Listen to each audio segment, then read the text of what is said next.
Hey there nation, welcome to the show where we help you to play miniatures wargaming on a budget. It is I, Commander Cheapskate, and we are back with our very first episode of Saga of the 8 Points. This is our series of battle reports that is dedicated to the new Games Workshop game, Warcry. So that's right, my friends and I decided to actually try this game out. We actually bought a box set for the starter set so that we can get some terrain and some rules. Also got 2 warbands as well. And we decided to try this game out for ourselves. So there's a reason why we're playing this game. Mainly there's another YouTube channel out there called Sword and Steel. If you guys haven't seen that channel, go and subscribe to it. They got some good content, especially some Warcry stuff. And my friends and I were watching them play Warcry, and we decided, hey, this looks like a really fun game. Probably we should try this out ourselves, and that's exactly what we did. Now, if you're unfamiliar with what Warcry is a skirmish game that is set within the Age of Sigmar universe from the Games Workshop games, and it takes place in a place called the 8 Points. Now, the 8 Points is a realm of chaos that's divided into 8 different sectors of the different winds of magic. And what ends up happening is that right in the middle of it, you have this tower that Archon, the Marshal of Chaos, lives in, and basically all these different warbands are traveling through the 8 Points to the capital in the middle of the realm in order to swear themselves into their allegiance to the Everchosen, so that way they can fight with Archon against the forces of Order. And so it's a skirmish game. It's kind of like Kill Team is for Warhammer 40,000 or Necromunda, so it's kind of cool in this one. So we're decided to try this out. We're not doing a campaign yet. We're just trying out the rules, trying to learn to get the rules down and learn how to play the game pretty quickly. So we're doing a couple of battle reports or just normal 1,000 versus 1,000 point match play scenarios. That's what's going on in this one. So in this case, this one is a 1,000 point battle. It's fought between Odeth as well as myself. My friend Odeth is bringing the Esoteric Order of the Thousand Suns, which is a Cypher Lords warband, and I'm playing the Lords of Azure Skies, which is a Stormcast Eternals warband. So we're going to play some background music real quick. If you want to see exactly what we're bringing for the warbands, go ahead and pause and take a look at your leisure. So with that being said, let's get this battle report on a roll. Crom, I've never prayed you before. I have no tongue for it. No one, not even you, will remember if we were good men or bad, why we fought or why we died. No. All that matters is that 2 stood against many. That's what's important. Balor pleases you, Crom. So grant me one request. Grant me revenge. If you do not listen, then the hell with you. Alright, so with both our warbands now fully illustrated for you guys, let's go and talk about the scenario rules on this one. So Warcry is a little bit different. They actually give you 4 decks that you get to choose from for each of your times that you play the game. You have a terrain deck, which kind of shows you the layout of how you want to set up the terrain if you want. There's also a deployment deck, which shows you exactly how your forces will deploy in this battle report. There's also the victory deck, which kind of tells you exactly how you win the scenario. And the 4th deck is called the twist deck, and that's where it kind of makes things interesting on this case. So as you can see, we got all 4 of our cords up. We got our terrain already set up, as well as our deployment. The deployment on this one's called Denied Flank, which is kind of an interesting one. And what you do in the deployment is you actually divide up your team into like little fire teams called the knife, the shield, as well as the hammer. And they have to at least have 1 member in each one of those groups. You can't have more than half your warband in one of the deployment areas. And what ends up happening is that based on where the deployment card shows, it shows exactly where they show up on the board and whether they are reserve or not, which is actually kind of cool as well. Now the victory condition for this one is called the Gauntlet, and pretty much the idea is that my Stormcast Eternals warband is trying to escape from the Cypher Lord. So what I have to do is move across the battlefield from one edge to the other and try to escape as quickly as I can. For every single person I make it off the board, I win points, and my opponent at the same time is going to try to kill me and stop me from doing that. If my opponent manages to kill at least half of the models in my warband, he automatically wins, and of course if I get my entire warband off the table, I win. Now the twist on this one's called Encircling Dire Flock, which means that in the very first round of this game we can't use wild dice to help us out. And we'll talk about that a little bit more in detail when we actually get to the initiative phase, for the priority phase. So those are the scenario rules for this one. So the scenario rules, let's go talk about the battle plan real quick. As you can see, we were playing on your typical Warcry tabletop. This is actually from the game. This is actually the game board that came with it. As you can see, we got some towers, as well as some ruins and some standing stones, as well as some walls. As you can see, I'm pretty much deployed on the far bottom left-hand corner, while my opponent's deployed primarily in the top right-hand corner. And from the Gauntlet rules, my opponent decided that Odeth decided that the far right-hand edge of the board is where I need to escape from. And that's actually kind of hard for me. And the reason why is because of my deployment. The deployment's called Refuse Flank. So because of that, as you can see, I got two two-man teams of Stormcast Eternals on the bottom of the screen. screen. But if you notice in the bottom left-hand corner, I got 2 more Vanguard Hunters. Those guys will show up right next to that standing stone left-hand side. So those guys have to move all the way across the table to get across. So that's going to be kind of rough. So pretty much what my concentration is to move as quickly as I can across the table, take the fight to my opponent, go through him, and then get off this side of the table, because that's how I win this scenario. And that's pretty much what my plan is on this one. From what I've seen from the fighter cards, the Stormcast Eternals are very, very resilient, and they have a lot of wounds, and they can put out a surprising amount of damage as well. So I'm hoping that my Juggernaut status of troops will just kind of blow right through the Cypher Lords, because the Cypher Lords look like they're more of a, you know, light attack, kind of faster moving warband from my initial impressions of them. And that's pretty much the battle plan on this one. So with the battle plan over with, we go directly to deployment. Alright, so let's go and talk about the deployment for the Stormcast Eternal. Starting off on the top, on the left-hand side there, those are 2 Vanguard Hunters. Those are Tullius Vertus as well as Kato Shadowstep are their names. Those 2 guys are in reserve right now because for the denied flank deployment, they won't be able to come out because they're part of my Hammer section of my warband, so they won't come out until round number 2. In the center, I have Samus Stormsight. He's my long strike raptor. He's got a long strike crossbow as well as his fist. And right next to him is Horus, which is an Aether Wing as well as support. And then on the far right-hand side, that is my leader, Balian Swiftsteel. He's a Hunter Prime with a crossbow and axe, and right next to him is Meridian Sunhelm, who's also a Vanguard Hunter as well. And that pretty much makes my deployment on this one. Alright, so now we're going to talk about the Cypher Lords real quick. So over there on the left-hand side, that guy is called Unku. I'm sorry, not Unka. His name is Ukna, is his name. There you go. Curse you, oh death, with your name. So Unka is his name. He is a mirror blade with a glaive. That's represented by the gore with the halberd there on the left-hand side. Right next to him is Anku, which is another mirror blade armed with dueling swords. He's right next to him on the right-hand side as well. Over to the right-hand side, right there in the center, that guy's name is, let me look into the roster real quick. That is, name is Amonhep of the Light. He's a mind-bound armed with a double-bladed sword, representing the fact that that little flail is that exactly. Now right in the middle there, that is Sekinri the Illuminator. That is his Thrall Master. That's his leader. Right next to him as well, he's got 2 more members. He's got Ron as well as Caliphus, and these are both mind-bound warriors with swords. And that pretty much makes the deployment here on the center of the table. And finally, over here on the right-hand side, we got 2 more Mindbound. That is Khalasar as well as Talman are their names. And then right behind them is Barnabas the Scrivener, and he was the Illuminate for this group as well.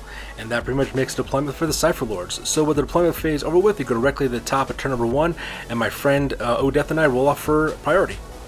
Alright, so that takes us directly to the top of turn number 1 for the Stormcast Eternals. I managed to get the priority on this one, and how this game works is that you take 6 six-sided dice and you roll them together. And pretty much you're looking for singles. The one who has the most singles out of the rolls ends up getting priority on this one. However, if you have any pairs, which are known as doubles in this game, or 3 triplets, which are known as triples, or 4 dice are in this thing called quads, those let you use your abilities in the game as you go about playing it. And you use these abilities, you can use to buff up your troops. They'll have special abilities to help you out do that. Now, if you'll notice, I did kind of make a mistake in this picture right here. If you notice, there's a brown die right next to the black one. The black dice are my priority dice, while my opponent Odeth's, his are the red ones. So my buddy Odeth, he's got 2 doubles as well as 2 singles. Now I have 4 singles as well as a double, which is a pair of 6s. Now if you'll notice that brown die, that's called a wild die, which means that you have 1 every turn that you can use. You can either save for your next turn, or you can use it to get yourself more abilities or to take the initiative.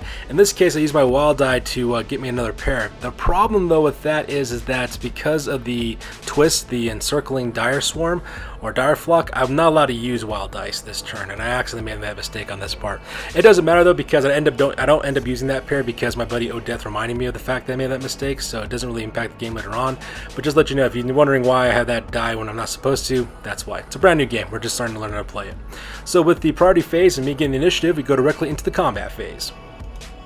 So during the combat phase, the first thing I do is I activate my leader, Balian Swiftsteel, my Hunter Prime. I move him up his normal 4-inch movement, so that way he's within range to use his crossbow. I have an open fire with his crossbow with 8-inch range. Managed to put 2 wounds directly onto Talman is his name. That's one of the Mindbound warriors for the Cypher Lords. Now in exchange, my friend Odeth then activates Talman, and he actually moves up his normal movement allowance of, I think it's 5 inches what he ends up doing. No, he actually does a double move is what he ends up doing. You get 2 actions for every time he activates, so he moves twice, moving forward 10 inches, trying to close a distance between us. And then he also launches an attack known as, what's called the Cypher Lord's Throwing Stars and Chakram's ability. If you notice, he's got 2 red dice right behind him with the 2s on it, and that's to activate his very first ability. So this is the first ability being activated for our game. Basically, what the Throwing Stars rule what he does is he picks the enemy within 6 inches and rolls 2d6, and for every roll of 4 to 5 I take a damage, or if he rolls a 6 he actually takes the normal damage that the dice would be used. So for example, in this case, like he did, he rolled a 6 and got 2, so because I take 2 damage on that part, so that part's kind of rough.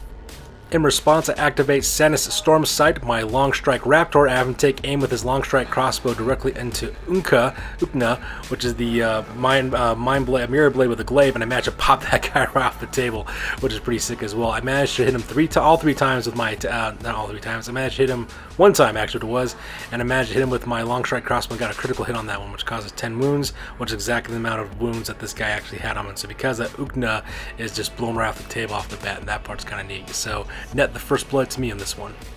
So wanting some payback, Odeth then activates Anku, his mirror blade with dual swords. That guy does a double movement, moving forward 10 inches to close the distance between himself as well as my Long Strike Raptor. And then of course he pops another ability once again using the same Throwing Stars and Chakras ability, landing 2 wounds directly onto my Long Strike Raptor. So that part's kind of rough.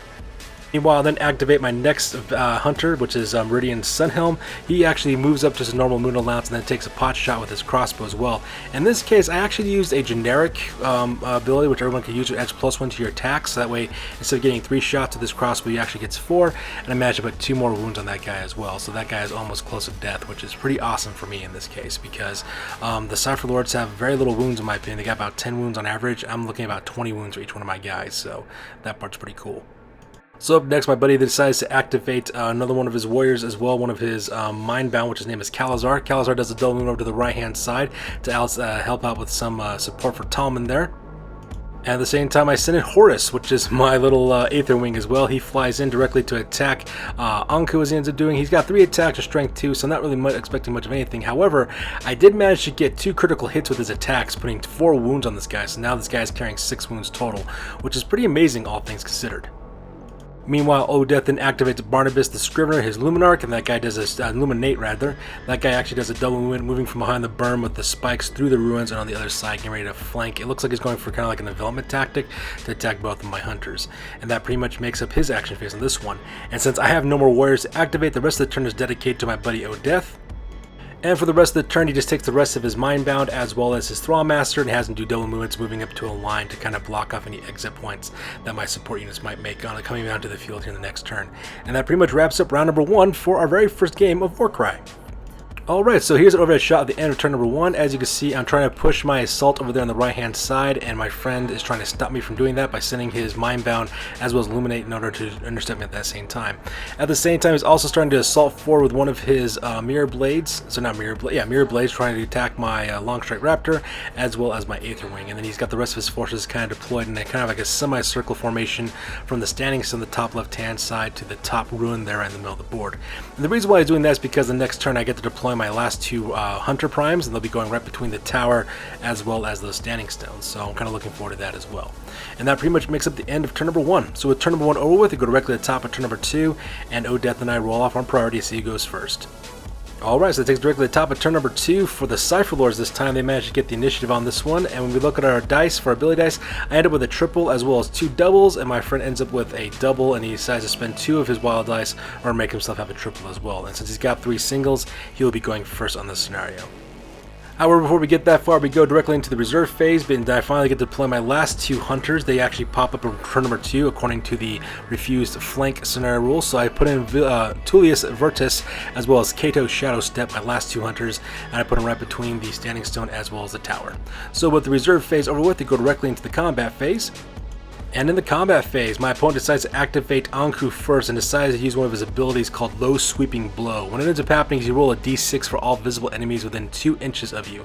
And then after that, of course, you roll a d6. On a 4 to 5, you suffer 1 damage. On a 6, you earn that number of wounds in ability damage. In this case, since he rolled a 6 on that one for my Long Strike Raptor, he actually puts 6 wounds directly onto him. And then, of course, he uses his second action to finish off Horus with his normal combat attacks. So that part was kind of sad. And I also lose my very first member of my Stormcast Eternals, which is my Aether Wing, which is to be expected because, you know, it's just a simple animal as opposed to like a hulking brute in, Star Metal. So, wanting a little bit of vendetta on this one, I decided to activate my Stormcaster, my Longstrike Raptor, and I decided to use what's known as a Rapid Fire rule, which is one of the abilities I can use for a triple for my Longstrike Raptor. How it basically works, I take the half of the value that I use for that ability dice and add that many attacks characteristics for the next attack with their Longstrike Crossbow. In this case, I get 3 extra shots with my Longstrike Crossbow, give me a total of 4. As you can see in the top there, I think I managed to put like 16 wounds on that guy when it's all said and done. I actually was only 4 short away from actually killing this guy right off the bat, so that part is kind of cool, and his Thrall Master is severely bleeding at this point. Meanwhile, my friend then activates Talman, who then decides to use a double attack directly into my general, my leader, which is Balian Swift Steel. Unfortunately for my opponent, though, his attacks did hit, but they didn't manage to actually do wound much, just because he needs at least a 5 in order to get through my high toughness versus low strength. So things are actually looking pretty good for me at this point. I'm pretty confident the way my Stormcast Eternals are holding up at this point. So, feeling pretty bit on myself, I decided to activate my other hunter, what's his name? Meridian Sunhelm. I decided to actually charge him in directly into Barnabas the Scrivener, so he actually goes normal movement allowance and he attacks with the sword. I also managed to put 5 wounds on that guy, which is pretty good because that guy only has 15 wounds in total and he's already a third of the way dead. So looking in order to kind of stack up the evens a little bit, my opponent then activates Kalazar, who then also charges directly into my leader, Balian Swift Steel, and he actually tries to attack as well. But unfortunately for my opponent, though, once again his attacks just kind of not do much against my hunter leader because he's pretty tough, and these guys are really low strength for their attacks as well. So he's still got, what is it? I think 18 wounds. No, he's got 28 wounds left because this guy has 30 wounds as standard, which is actually pretty amazing for my general. So then next I activate Balian Swift Steel. I do a double attack directly against, do one attack directly against my opponent, the first guy in front of me, which is, I believe his name was Talman. I managed to wipe that guy right off the board, and then I pop the generic ability, give me +1 to my attacks as well to attack a second time, giving me 5 attacks total with my axe, and I concentrate directly onto Kalazar, and I knock that guy off the table as well, putting both those guys down and killing them right off the bat. Meanwhile, across the table, my opponent then activates Sekina the Illuminator, his Thrall Master, and decides to spend a triple in order to heal him. It's called Respite is what it's called, and that's where you actually take the ability number and actually subtract that many wounds that you've taken so far to heal yourself, and this time manage to take off 5 wounds and give himself, 11 wounds instead of the 16 that I gave him earlier. In response, I activate one of my newly arrived hunters. This guy's name is Kato Shadowstep is his name. I move him up his normal moon allowance and have him attack with his crossbow. Manage to put 2 wounds directly onto Amenhotep of the Light. Odeth then activates Barnabas the Scrivener, his Illuminate, in order to do a counterattack, and he managed to put 10 wounds directly onto my character, onto Meridian Sunhelm, and that part was absolutely devastating to see that happen because he is now halfway dead. And the reason why is because when the Illuminate actually attacks with his spear, if he rolls a 6, he actually gets 5 damage on that one, and he rolled boxcars on that for his 5 attacks. Managed to put 10 wounds directly onto my leader, onto my Vanguard Hunter, so that part was absolutely demoralizing to see that happen. Meanwhile, on the top of the board, I do activate Tullius Vertus, who then also does normal movement allowance and then opens fire with his crossbow. I do spend my double points onto another bonus attack to give him +1 attack with his crossbow, giving him 4 attacks instead of 3. Managed to put 5 more wounds on that guy as well. So that guy is near to death. He's got 7 out of 10 wounds, so this guy is, not long for this world. Meanwhile, Ron as well as Caliphus, they get activated next. Ron goes directly into my warrior, which is my hunter, that's Kato Shadowstep. He actually managed to put a wound on him with his attack, so that part's kind of cool. At the same time, he also activates Caliphus and actually does a double movement moving up right behind him, so that way it looks like they're trying to catch Kato Shadowstep into a crossfire and try to get him into a pincer attack. And that pretty much makes it the end of turn number 2 for this battle report. So here's an overhead shot of the end of turn number 2 for the entirety of the table. As you can see, I am slowly whittling down these Cypher Lords like it's nobody's business. I forgot to mention, if you notice here in the bottom here, I forgot to mention, my opponent also decided to move his character twice when he ended up doing, what's his name, Sekina the Illuminator, the Thrall Master. So if you're wondering why he's not long on the ruins, he went over to the wall over there on the right hand side. I forgot to take a photo of him taking his movement, so I do apologize for that part. But anyways, like I said before, it looks like I'm just kind of whittling through these guys like there's no problem. I've killed a bunch of characters so far, a lot of mountain-bound characters. My opponent only has 5 guys left on the table. He's got his Mirror Blade with dual blades. He's also got 3 Mindbound, and he's also got his character, the Illuminate, as well as his Thrall Master left. And my guys are still pretty strong. Only have one guy hitting the halfway point for his wounds. I'm really surprised about how tough the Stormcast Eternals are. They got a really high toughness rating and a lot of wounds. And it's kind of like these guys are like unstoppable juggernauts just kind of wading through these Chaos Warbands like it's nobody's business. So far, I am loving the way these guys are playing so far. So at the end of turn number 2, we go directly to the top of turn number 3, and we roll for our priority to see who goes first. Alright, so that takes directly to the top of turn number 3 for the Cypher Lords to manage to take the initiative on this one. My friend Odeth managed to get 2 pairs in order to use these for his doubles. I managed to get a quad as well as a double as well, so that part is actually fantastic. I can't wait to use that quad ability and see exactly what ends up happening. So because of that, we go directly to the top of turn number 3 for the Cypher Lords. Alright, so with priority phase over with, we go directly to the combat phase, and my friend Odethin activates Anku, his mirror blade armed with twin blades. Dueling blades, that guy actually moves up forward, closing the distance between him as well as my Longshot Raptor, Samus Stormsight. He actually managed to put attacks on that guy and actually lands a couple of blows on me as well, managed to put my wounds up to 10. So because of that now, I'm kind of letting it be dangerous because my Longshot Raptor is now about halfway dead, so that part's not really cool at all, so I gotta worry about that.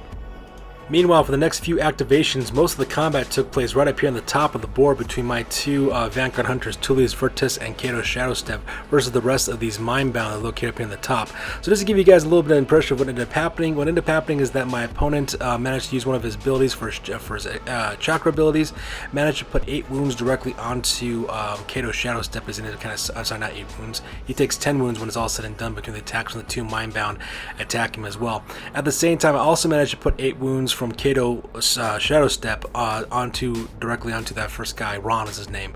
So because he's actually about, almost dead. He's only got 2 more wounds left before that guy ends up just, being flat out killed out. At the same time, the combo between Tullius as well as Caliphus, which is there on the top of the screen, that is not Caliphus, Amulet of the Light, that combat actually goes really well. Tullius managed to kill that guy right off the bat, and so because that was pretty successful in that part as well. And if you also notice as well, I also burned through one of my doubles in order to actually get additional attack to try to kill Ron. Unfortunately though, I just fell 2 wounds short of that entire exchange. So a lot of combat action taking place up here on the top of the screen.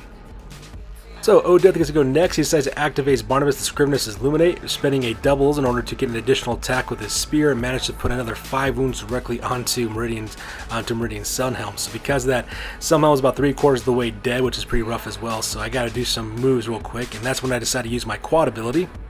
So at this point I decided to burn through my quad ability. I use an ability called Aim Strike, which is basically what you do is you take the amount that's on the dice, which is 5 in this case, and allocate that to damage points account to your enemy with a hit taken from one of my attacks. That's exactly what I did on this part. And crazy enough as it may sound, I actually landed a critical hit with one of my sword attacks, so because that brings it to 9 wounds. Needless to say, I just atomized this Luminate and actually just sent him back to the realms of the chaos where he comes from, and just managed to power drive this dude straight to death. My opponent decides to take his Thrall Master, move him back just a little bit further to keep him safe, so in response to that I didn't activate my Long Strike Raptor, Samus Sunhelm, and he decides to just attack straight forward with his fist directly into Anku. Actually managed to score a critical hit on that part, so that part is kind of nice as well. Managed to land, I think, 4 wounds with his fist, just face stomping that guy right in the face with his combat. So because of that, Anku does die, and that leaves another dead member of the Esoteric Order of the Thousand Suns. So with that, that takes directly to the end of the game for turn number 3, the end of turn number 3, I do apologize. So as you can see here, combat is pretty much going one my way. I'm pretty much going through the rest of his forces. I do have 2 more members of the Mindbound still I gotta deal with, and then of course I have his Thrall Masters located on the other side of the table as well. And as you can see, my forces slowly starting to make their way to the right hand side, and I'm just chopping through his guys as I'm doing so.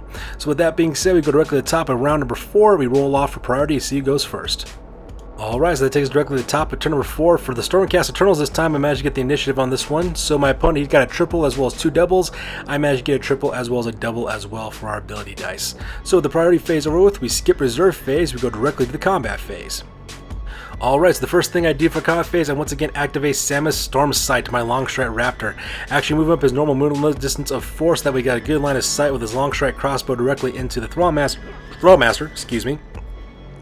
At the same time, I burned through one of my triple dice, getting the Longstrike Raptor's rapid fire ability, so that way you can fire 2 more times, giving him a grand total of 3 strikes. Needless to say, my 3 shots just atomize that Thrall Master Secret and Illuminator with a headshot right to the head, so because of that, the Thrall Master was just killed outright.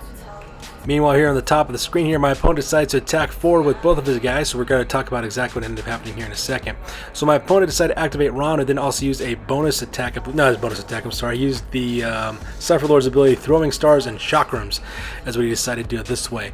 And he managed to put 7 wounds directly into my character, and the reason why is because with his attacks, he he scored a critical or 2 critical attacks, and then the Chakram put the 7th one on, I believe, ended up happening. So because of that, it takes 17 wounds in total for Kato's Shadowstep, so he's about 3 points away from being killed, which is absolutely horrifying.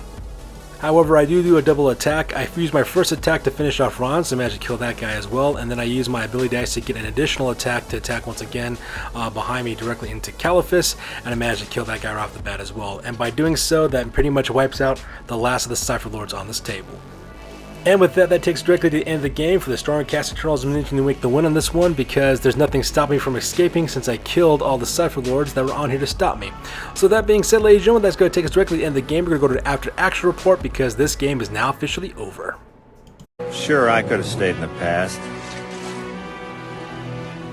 Could have even been king.